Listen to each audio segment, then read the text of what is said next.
நீ நீ இங்கே பாருங்க, நான் என்ன சொல்கிறேன், நான் பல முறை சொல்லிட்டேன். காலையில் 5 மணிங்க, சாயந்தரம் பொழுது சாயிரம் 5 மணிங்க. ஒரே ஒரு நாள் முதல்வர் மாதிரி ஒரு நாள் பறையங்க. நீங்கள் வாழ்ந்து காட்டுங்களா? வந்து காட்டுறீங்களா? பொழுது விடிஞ்சு பொழுது அடையின வரைக்கும் நீங்கள் அருந்ததி இருங்க, வாழ்ந்து காட்டுங்க.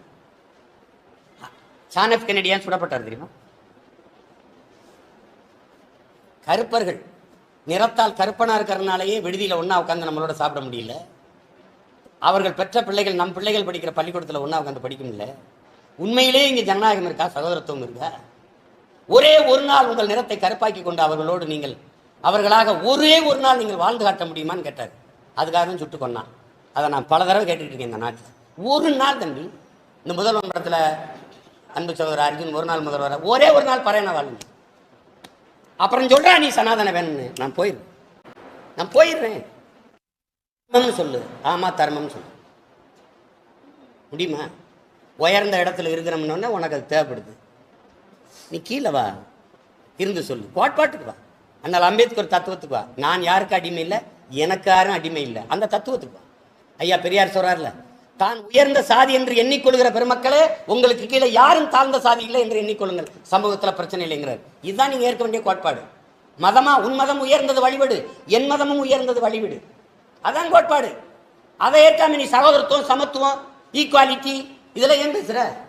சாவனிட்டிலாம் என்னத்துக்கு பேசுற? எதுக்கு பேசுற நீ? நாட்டின் முதல் குடிமகனான நானே தீண்டத்தகாதவனா இருக்கேன். அப்புறம் என்ன நாட்டின் முதல் குடிமகனா வந்துட்டேன். அப்பவும் என் மேல சுமத்தப்பட்ட தீண்டாமை இழிவு போல. கோயிலுக்குள்ள உட்கார்ந்து ராம்நாத் கோயில் கும்பிட முடியல, ஒரு மரத்தினில யாகம் வளர்த்துட்டு போறாரு. பிரதமர் மோடி பதவியில போகும்போது கும்பிடுறாரு, கண்டுகள் அந்த பக்கம் மூஞ்சி திருப்பிட்டாரு. அந்த மனிதன் அப்படியே இப்படி நின்றுட்டு அப்படி போகும்போது எல்லாரும் இப்படி கும்பிட்டு பரிதாபம் போறாரு. அந்த பக்கம் கும்பிடுறானே வழியே அவரை கும்பிடல. நாட்டின் முதல் குடிமகனுக்கே இது. இதை ஒரு நாடுன்னு பேசுறீங்க, இவன் சனாதன். இது தர்மமாடா? நாட்டின் முதல் குடிமகள் திரௌபதி முர்மு கோயிலுக்கு உள்ள ஒருத்தன் நிற்கிறான், கட்டையை போட்டு வெளியே நிறுத்தி வச்சிருக்கேன். என்ன இது கொடுமை? இது பாரத்னு மாத்திட்டீங்களா? வெள்ளக்காரன் வச்ச பேர் வேணான்னு, அவன் வச்ச பேர் இந்து மட்டும் இதுக்கு வச்சுக்க, எடுத்துட்டு வேற பேர் வை. அதுக்கும் பாரத்னு கூட வை. பாரத் மதம் சொல்ற யார் வேணான்னா வைக்கிறியா? சின்ன கொடுமை பாருங்க. இவர் பாடத்திட்டத்தில் பாரான், அதே புத்தகத்தில் தான் இருக்கு. இந்து சமயம் இருந்தது, பௌத்தம், அப்புறம் சமணம், சீக்கியம். எங்க பார்சி, எங்க சைவ வைணம்லாம், எங்க சமயங்கள்லாம் எங்க இந்து இருந்தது? வில்லியம் ஜோன்ஸ் கையெழுத்துக்கு முன்னாடி எங்க இந்த சமயம் இருந்தது? நான் இருந்தேன், சைவம் இருந்தேன், வைணவம் இருந்தேன், பார்சி இருந்தான். உங்ககிட்ட ஒரு கேள்வியை அண்ணன் எழுப்புறேன். எதிர்கட்சிகள் சொல்றாங்க சனாதனத்தை எதிர்க்கிற கட்சி ஒன்று சொல்லு. நான் கேட்கறதுக்கு சனாதனத்தை இந்திய நிலத்தில் எதிர்க்கிறதுக்கு ஒரு கட்சி சொல்லு. நான் எதிர்க்கிறேன், வேற ஒரு கட்சி சொல்லு. சரி, அண்ணன் எதிர்க்கிறாரு. சரி, திமுக எதிர்க்குதா? திமுக எதிர்க்குதா? அவருக்கு தெரியும், போகாதுங்க. சனாதனத்தை திமுக எதிர்க்குதா? திமுகவை விட ஒரு சனாதன கட்சி இருக்குதா?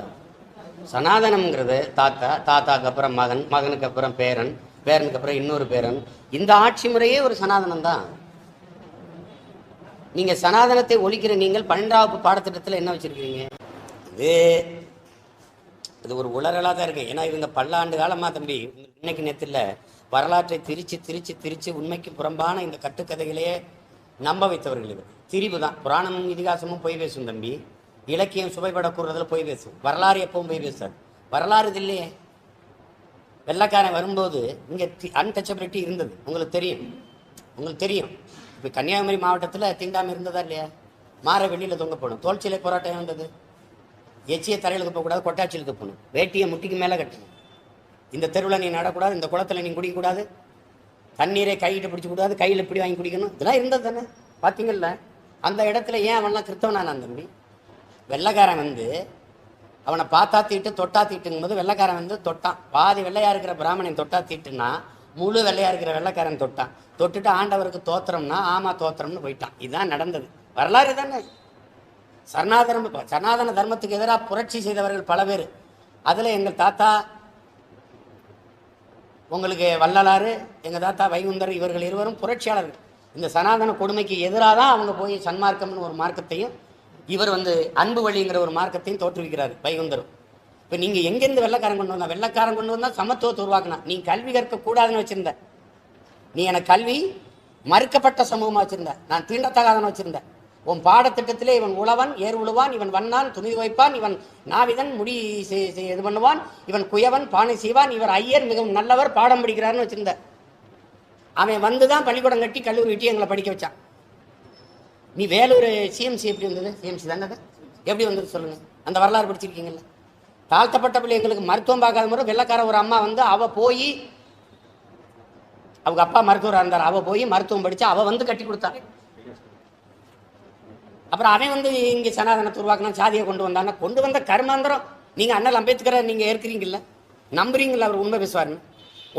இந்த தென்னிந்தியாவின் ஆகப்பெரும் அறிவாளி அவன் நீங்கள் கல்வியாளன்னு ஒத்துக்கிறீங்கள? ஒரு தனி மனிதன் 10,000 புத்தகம் படிக்கிறது 60,000 புத்தகம் படித்தாருங்க. ஆசிய கண்டத்திலே தனி மனித நூலகம் அதிகமாக இருந்தது, அவர் ஒரு பெருசாக இருந்தது அவர் தான்.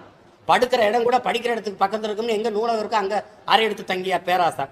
அவர் சொல்கிறார், 3000 ஆண்டுகளாக தாண்டா இந்த நிலப்பரப்பில் வந்து வர்ணாசிரம கோட்பாடு பிறப்பின் அடிப்படையில் இருக்க இந்த சனாதன கோட்பாடு வந்ததுங்கிறாரு. அதுக்கும் ஆரியர்கள் வருகைக்கு பிறகுன்னு எழுதியிருக்காரு. இது ஏற்கிறீங்களா எதிர்க்கிறீங்களா? இது தம்பி அண்ணாமலை ஏற்கிறாரா எதிர்க்கிறாரா? ஆர்.என். ரவி இதை ஏற்கிறாரா எதிர்க்கிறாரா? அப்புறம் அப்போ இருந்து வெள்ளைக்காரன் கொண்டு வந்தானா? வெள்ளைக்காரன் ஜாதி கொண்டு வந்தானா? வெள்ளைக்காரன் நாட்டில் சாதி இருக்கா? நிறவெறி வேணா இருக்கு, சாதி இருக்கா?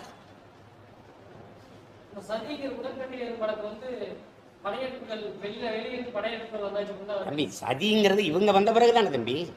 எனக்கு கொல்லி வைக்கிற பழக்கம் இல்லை தம்பி, எரிக்கிறது பழக்கம் இல்லை. நீங்கள் நெருப்பை வழிபடுகிறவர், நாங்கள் எங்களுக்கு உருவ வழிபாடு இருக்குது. எங்கள் முன்னோர்கள் தெய்வங்கள், எங்களுக்கு இயற்கை தெய்வம், மூத்தோர் இயற்கை வழிபாடு, மூத்தோர் தெய்வங்கள் உங்களுக்கு தெரியும். நாங்கள் இப்போ எங்கள் பெரியப்பா வந்தால் நாங்கள் எல்லாம் இருந்துச்சு வாங்க பெரியப்பா அப்படின்னு கும்பிடுவோம். செத்துட்டா என்ன பண்ணுவோம்? படமாக மாட்டி கும்பிடுவோம். அப்படி தானே தம்பி? அப்படி தானே. இப்போ எங்கள் பூஜையில் எங்கள் மாமா படம் இருக்குது, எங்கள் அப்பா படம் இருக்குது, எங்கள் மாமா காளிமுத்து படம் இருக்குது, எங்கள் அப்பா படம் இருக்குது, நாங்கள் கும்பிடுறோம். எல்லா சாமி படம் இருக்குது, அந்த படம் இருக்குது, மாவீரர்கள் படங்கள் இருக்குது, கும்பிடுறோம். அப்படி தானே? அப்படி தானே தம்பி? முத்துக்குமார் படம் இருக்குது, செங்கோடி படம் இருக்குது, கும்பிடுறோம் என் பூஜையில். அந்த மாதிரி தான் எங்களுக்கு தெய்வங்கள் வந்தது. ஆனால் நீங்கள் நெருப்பை கும்பிடுகிறவர் சுமாத்தர்கள். எங்கள் ஐயா மணியரை சொல்கிறார், அதான் மனுஷமே சொல்லுது, சுமாத்தர்கள் அவர்கள். அவர்களுக்கு வழிபாடே கிடையாது, கடவுள் நம்பிக்கை, கடவுளை நம்புகிறவர்களும் கிடையாது. நீங்கள் வந்துட்டு சதி இதுதான் நாங்கள் வந்து வந்த பிறகு தான் வந்துச்சுன்னா எப்படி? நாங்கள் வந்த பிறகு நீங்கள் வந்த பிறகு தான் சதி உடன்கட்டையறதெல்லாம் இல்லை, எல்லாமே நீங்கள் கொண்டு வந்தது. எரிக்கிறது எங்கள் பழக்கம் இல்லை, புதைக்கிறதான். நடுகள் மரபினர் நாங்கள். மாவீரர் நீங்கள் ஈழத்தில் தம்பி 50,000 பேருக்கு மேலே இறந்துருக்கோம். ஒருத்தரையாவது எங்கள் அண்ணன் எரிச்சு பார்த்துருக்கீங்களா? எல்லாரையும் புதைப்போம், எங்கள் மரபே அதான். இவர்கள் வந்த பிறகு அதை நாகரிகமாக்குனாங்க, எரிக்கணும். அப்படி தான் இவங்க. நீங்கள் நாங்கள் எல்லாத்தையும் இப்போ உருவாக்குவோம், இவங்க அழிப்பாங்க. நெல்லை கொண்டு கொட்டிடுவாங்க, அரிசியை கொண்டு கொட்டிடுவாங்க, பருப்பை கொண்டு கொட்டிடுவாங்க, பட்டாடை கொடுத்தீங்கன்னா எரிச்சிருவாங்க, நெய்யை கொண்டு எரிச்சிருவாங்க. எங்களுக்கு எரிக்கிற பழக்கமே இல்லையே. அது மாதிரி தான் நீங்கள் எரிச்சிங்க. கொல்லி போடுற பழக்கமே நீங்கள் வந்த பிறகு தான் வந்தது. அதுக்கப்புறம் அப்போ உடன்கட்டையறது பழக்கம் வந்தது. ராஜாராம் மோகன் ராயெல்லாம் இந்த பாலிய விவாகத்தை இந்த உடன்கட்டையறதுல ஏற்று போராடினது இல்லையா? படிச்சிருப்பீங்களே நீங்கள். அப்புறம் எங்கள் மரபே அது இல்லையே. பௌத்தத்தில் இருக்கா, சீக்கியத்தில் இருக்கா, சமணத்தில் இருக்கா, சைவத்தில் இருக்கா, வைணவத்தில் இருக்கா, பார்சியில் இருக்கா? சொல்லுங்க தம்பி, எங்கிருந்து வந்தது அப்போ? அது